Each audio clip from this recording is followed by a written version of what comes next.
Please subscribe my channel and press the bell icon.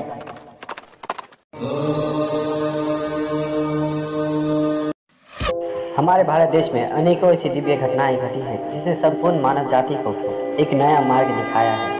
उन्हीं में से एक घटना है हिंदुस्तान की सबसे लोकप्रिय नदी यानी माँ गंगा की। माँ गंगा हमारी ही माता नहीं, अभी तो समस्त देवताओं की भी माता है। माँ गंगा ईश्वर द्वारा प्रदान की हुई वह उपहार है जिसे स्वयं भगवान राम भी नहीं उतार पाए।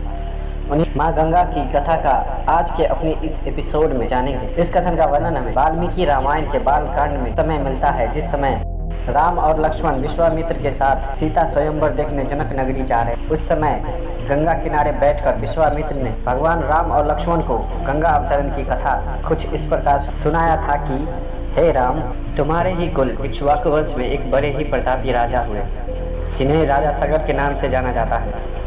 उन्हीं राजा सगर के 60,000 पुत्र थे। राजा सगर ने अपने जीवन काल में एक बार जब अश्वमेघ यज्ञ किया था, तब देवराज इंद्र ने उनके उस यज्ञ पशु को चुराकर पाताल लोक में कपिल मुनि के आश्रम में छुपा दिया था।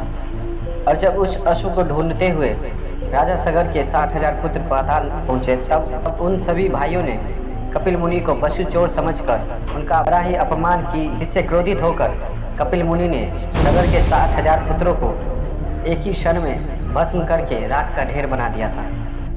कुछ समय बीतने के बाद राजा सगर ने अपने पोते अंशुमान को उन सभी का खोज करने को भेजा। तब राजकुमार अंशुमान अपने 60,000 चाचाओं को ढूंढते हुए पाताल लोक पहुंचे। उन्होंने देखा कि उनके सभी चाचाओं को कपिल मुनि ने अपने क्रोधाग्नि से भस्म कर दिया है। तब वे बड़े निराश हुए। उसी समय भगवान विष्णु के वाहन गरुड़ भी वहां पहुंच गए, जो उन 60,000 भाइयों के मामा थे।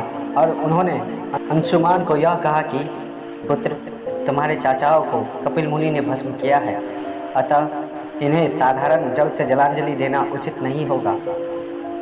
तुम अपने चाचाओं का दर्पण श्री विष्णु के चरणों में निवास करने वाली पवन पावनी गंगा के जल से करो, तभी ये सभी राजकुमार स्वर्ग को प्राप्त कर पाएंगे। गरुड़ जी के सभी बातों को सुनकर अंशुमान उस यज्ञ पशु को लेकर वापस आ गए और राजा सगर को सारा वृत्तांत सुनाया था। राजा सगर ने पूरे 30,000 वर्षों तक अयोध्या पर राज्य किया, पर अपने पुत्रों के उद्धार के लिए देवी गंगा को पृथ्वी पर लाने का संकल्प नहीं पूर्ण कर पाए और मृत्यु को प्राप्त हो गए। उसके बाद कुमार अंशुमान अयोध्या के राजा बने थे, पर वे भी इस कार्य को पूर्ण नहीं कर पाए थे।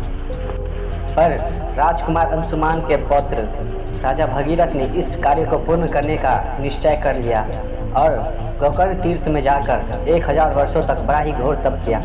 उसके तप से प्रसन्न होकर परमपिता ब्रह्मा जी देवी गंगा को प्रदान करने का वर दिया। साथ में यह कहा कि देवी गंगा को धारण करने के लिए तुम भगवान शिव को प्रसन्न करो, क्योंकि देवी गंगा के तीव्र वेग को यह धरती नहीं सह पाएगी। इसके बाद राजा भगीरथ ने भगवान शिव को प्रसन्न करने के लिए पूरे 1 वर्षों तक बड़ा ही कठोर तप की। उसके तप से प्रसन्न होकर महादेव ने भगीरथ को देवी गंगा को धारण करने का वचन दिया। इसके कुछ समय बाद ब्रह्मा जी की आज्ञा से श्री विष्णु के चरणों से निकलकर देवी गंगा बड़े तीव्र वेग से धरती पर आई और भगवान शिव ने उन्हें अपनी जटाओं में समेट लिया। बाद में हरिद्वार में जाकर छोड़ दिया था, जहाँ से गंगा 7 धाराओं में बढ़ गई। उनमें से एक धारा भगीरथ के साथ साथ जाने लगी और पाताल लोक में जाकर उन 60,000 राजकुमारों का उद्धार किया था। धन्यवाद दोस्तों।